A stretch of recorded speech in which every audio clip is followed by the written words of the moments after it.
En primer lugar, quiero darle las gracias muy efusivamente a quienes han tenido la amabilidad en el Círculo de Religión en Libertad de concederme este premio. En una entrevista celebrada con el Papa Benedicto XVI, el gran Ratzinger, un periodista alemán, Peter Seewald, le dijo que una opinión muy generalizada actualmente, el cristianismo está agotado. Como le pasó a ciertas religiones antiguas que florecieron durante años y luego se eclipsaron. El buen Papa, con su gran cabeza, intentó darle algunas razones en contra, pero él insistió, y al final, ya saben que insistir en un periodista es algo muy serio, porque no está bien visto, pero él lo hizo. Debía tener mucha confianza con el Santo Padre. Y entonces la conclusión que él sacó es: no le demos vueltas, el cristianismo está agotado. Yo, como ustedes se pueden suponer, no estoy nada de acuerdo con él, pero por una razón muy profunda. Miren, en el periodo, entre muchas razones, pero yo quiero decir hoy esto, en el periodo de entreguerras en Europa, hubo una floración de pensamiento filosófico, teológico, incluso pedagógico, que si lo conocemos a fondo, podemos crear podríamos decir, un clima que sea como una ocasión propicia, un verdadero kairos para propagar el Evangelio, para propagar la fe cristiana, con una potencia y una fuerza de convicción sorprendente. Quizá más que en otras épocas carecían de ese tesoro. Bien estudiado este tiempo, realmente se queda uno impresionado por la fuerza que tiene. Pero a mí lo que me importó fue estudiar la fuerza que tiene en orden a la evangelización. Todo aquello que nos dice San Juan en la segunda epístola, Dios es amor, pero amor entendido en toda la profundidad que tiene en el griego el verbo ágape, o en latín el verbo diligere. Dios es amor, repito, pero en la traducción debería decir Dios es amor obrativo, para que fuera la traducción exacta. Dios es amor obrativo. El que permanece en ese amor está en Dios y Dios en él. Bueno, a esto he llegado en la última trilogía que publiqué, a base de recoger todo lo mejor de esa floración de pensamiento de estos últimos años. No podemos perder ese tesoro. Pues bien, yo estoy convencido de que hoy tenemos esta ocasión, que el cristianismo puede llegar a un momento de enorme excelencia, pero con una condición: que tengamos un método adecuado a esa noble tarea de difundir el Evangelio de toda su fuerza. Que tengamos un método adecuado. Yo pienso, muchas veces he visto jóvenes magníficos que se quedaban con un vuelo gallináceo, sin levantar los ojos a lo alto, sin tener capacidad de asombro ante la grandeza de la vida, sobre todo la vida creyente, por causa del método, porque tener unos métodos que nos tienen a ras de tierra. Hay que tener un método que nos eleve, aunque el entorno sea un entorno realmente que no nos anime mucho a elevarnos, pero hay que llegar a tener capacidad de asombro ante la fuerza de la vida humana, la fuerza que la vida humana puede llegar a tener en cualquier circunstancia, la más desolada. mi gran maestro de Múnich fue Romano Guardini. Él fue para mí, aparte de un buen amigo, que tuve esa suerte de serlo, un gran maestro, porque se encontró con una juventud destrozada. Y él entonces pensó, a esta juventud solo se le eleva con una gran calidad. Y yo he llegado a esta conclusión, y el método que he elaborado se basa en esto, dar una gran calidad de pensamiento unido al sentimiento, a la voluntad, a todo lo que es la vida humana. Entonces diríamos, hace falta un método adecuado. Yo dediqué mi vida en la línea de la vocación mercedaria, que es vocación de redención, la dediqué justamente a esto, a elaborar un método. Y yo creo que en la última trilogía amplia que publiqué recientemente, yo creo que ahí he llegado a conseguir este método. Lo que queremos hacer ahora es difundirlo ampliamente.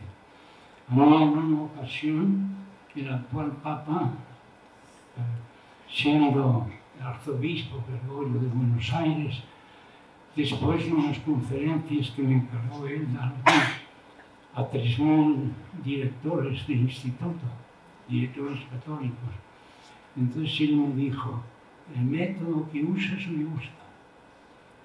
Si yo tuviera dinero lo propagaría por todo el mundo. Cuando lo eligieron Papa, muchos argentinos que sabían, que me había dicho aquella frase, que le gustaba mucho, todo, me decían, ahora escríbele, debes escribirle. Pero no me parecía bonito bien.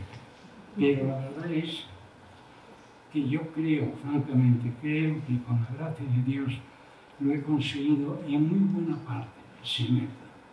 Ahora lo que estamos haciendo es viendo de difundirlo a través del instituto que se ha creado en la Universidad Francisco de Vitoria.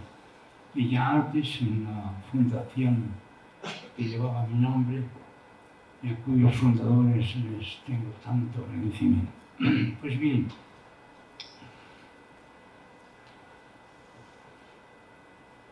el gran escritor francés Henri Bergson, en una obra maravillosa que se titula La energía espiritual, dice que la alegría tiene un acento triunfal. Y a mí me encanta comentar esta frase diciendo que el mayor triunfo de la vida es poner en juego todo lo que uno ha llegado a ser en bien de los demás. A mí me da muchísima pena ver que he sido muchos años profesor de la universidad, en los cursos superiores, y veía muchos chicos de gran valor, de gran categoría, pero que se habían quedado muy cortos por falta de un buen método.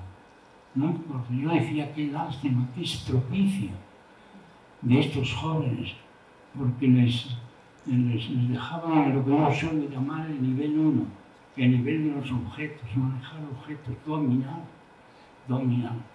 Pero hay que subir al nivel 2, que es el nivel del trato con las personas, trato creativo.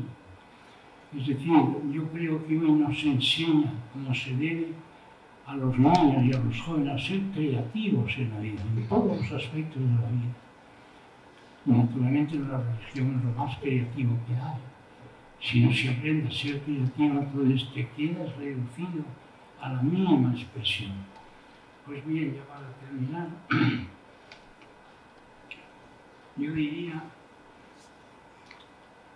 que la tarea que tenemos hoy todos, sobre todo los que somos creyentes y sobre todo si somos sacerdotes, es dar con la clave para hacer ver a las nuevas generaciones que si quieren desarrollarse bien en la vida, tienen que aprender a ser creativos. Y para eso la clave es saber que no solo hay objetos en la vida que dominar, sino que hay también otro tipo de realidades que yo le llamo ámbitos. Por ejemplo, un papel es un objeto, pero si yo escribo ahí una partitura musical, el objeto se transforma en ámbito. El ámbito es una fuente de posibilidades creativas. Entonces a los niños había que enseñarles mucho a ser creativos. Yo nunca olvidaré en la vida la primera vez que pude poner las manos en un teclado de órgano. Aquello me abrió unas posibilidades enormes, pero incluso para la vida religiosa. El Evangelio tiene distintos tipos de lenguaje. Yo en el método que tengo acostumbro a los chicos a los distintos tipos de lenguaje. Si ustedes hablan con el Evangelio de Nicodemo, que debía ser un hombre letrado, un hombre de letras, y Jesús le dice, hay que volver al vientre de madre, hay que renacer. Pero no lo entendió, y era un hombre letrado, diríamos hoy, un hombre estudiado, en mi pueblo. Y no lo entendió. En este método mío me enseño a vivir en diversos niveles. Si hoy la pasión de San Mateo, que es una de las grandes joyas que tenemos los seres humanos, hay que vivir al mismo tiempo en 7 niveles distintos de realidad, para sacar todo el jugo. La novena sinfonía de Beethoven es realmente impresionante si lo profundizas. Hay que vivir en distintos niveles. En este método mío, yo acostumbro, ya desde niños, a las personas a vivir en estos niveles. Entonces, tienes una capacidad, reviven una capacidad inmensa de asombro ante lo que puede ser la vida humana cuando la vivimos en todos los niveles. El nivel de los objetos, que es necesario, luego el nivel de las personas y la cultura, luego el nivel de los grandes valores y luego el nivel de la vida religiosa. Es una maravilla cuando tú con la filosofía puedes llegar a la misma frase que dije antes de San Juan en la segunda carta. Dios es amor orativo. El que vive con ese tipo de amor vive en Dios y Dios en él. Y hay como una unión profunda entre la filosofía y la religión. Lo cual no quiere decir que la fe no te lleve mucho más allá, pero una filosofía bien formulada, esa filosofía te prepara muy bien, muy bien. Y actualmente les quiero decir que la ciencia nunca estuvo tan cerca de la religión como hoy. Yo les podría leer ahora textos de los más grandes científicos actuales, empezando por Einstein, Simón, por Heisenberg, qué sé yo. Y todos dicen, no se puede entender la ciencia moderna, la que comenzó con Newton y Galileo Galilei, no se puede entender sin la confianza que nos da la fe católica de que el mundo está bien hecho, está hecho conforme a leyes. Yo esto lo leí una vez en la Real Academia, donde hay gente enormemente capaz y les llamó muchísimo la atención, pero de verdad dicen eso Einstein y Heisenberg, en verdad lo dicen. Por lo tanto, se nos avecinan tiempos que pueden ser de una grandeza enorme para la vida religiosa si realmente tenemos ahora el coraje de no contentarnos con métodos que sean un poco para andar por casa, sino métodos que nos llevan a lo más profundo de la realidad. Queridos amigos, les quiero dar muy cordialmente las gracias por haber venido y que el Señor los bendiga. Gracias.